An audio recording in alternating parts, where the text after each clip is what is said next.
everyone to The Big Push. I'm Aaliyah's mom, Liz. I'm the founder and CEO of Aaliyah in Action.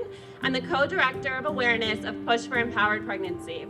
I did not know stillbirth still happened until it happened to me and my perfect pregnancy.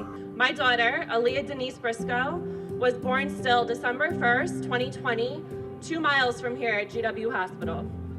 Today, we have an incredible art installation right over here, done by the amazing Ashley J. Williams, a local DC artist.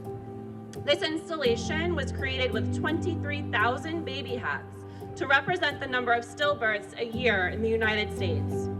I had kind of been keeping it a secret that I wanted her name to be Aaliyah for months. The meaning of the name Aaliyah, rising, exalted one. I guess you could say that she came into this world rising. And for me, especially in the work with our Aaliyah in Action program, you know, reaching people, the power behind that, the power behind her name, I think has taken this program as far as it has.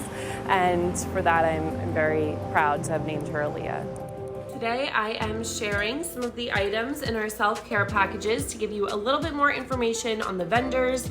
We provide self-care packages for families after any form of pregnancy or infant loss. I suffered a stillbirth, but we know that there are many different forms of pregnancy loss and then of course infant death as well. A lot of times when you leave the hospital, just like when we left the hospital, you leave with like a memory box, and that can be extremely painful to look into. And so I wanted to create something that could just be for the mom, just for the birthing person, where little items that they can pull from on a really griefy day.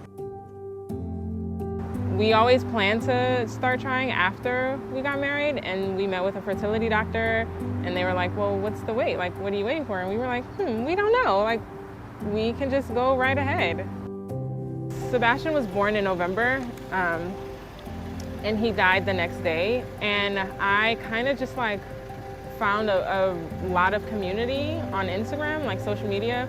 And I think Liz kind of just found me. There was some like fuzzy socks, there was chapstick, there was a shower steamer, and then it was addressed to Sebastian's parents, and not just like, it wasn't just addressed to me, which is something that I think Nina really appreciated because I was the one that carried him. A lot of people think that I'm experiencing this grief like stronger or like more than she is.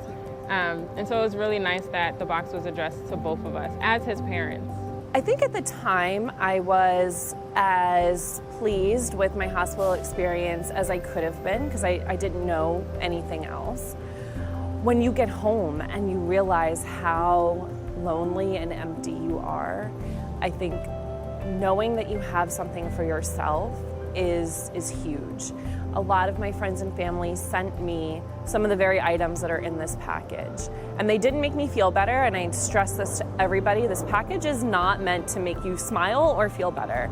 It's just meant to make you realize that you are not alone, and that this mom, Aaliyah's mom, has walked the same journey, is walking the same journey every day, and here are some things that help you along the way. People are also just like, you know, you can just have more kids. Like, that's a big thing. And so I think it is invisible because people are just like, what is there to grieve if you didn't really like, I think people assume that you don't bond with your baby until they're born. And so it kind of feels like no one understands. And that's what feels invisible. To hear that 23,000 families are walking out of a hospital without their baby, going home where there's most likely a nursery set up. Maybe there was even a car seat in the back. To know that they are walking out without their baby and to know that we are not doing all that we can as a country does not settle with me. For those of you who don't know why you had a loss, you deserve to know why your loss happened.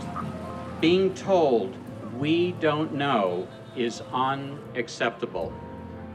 This is why it is so important to support Debbie Haynes' Stillbirth Health Improvement and Education Shine for Autumn Act, because this act will help create a generation of pathologists who are able to figure out what caused a stillbirth. Everyone who suffers the pain of a pregnancy or neonatal loss deserves to understand why this happened in the hopes of preventing it from happening again.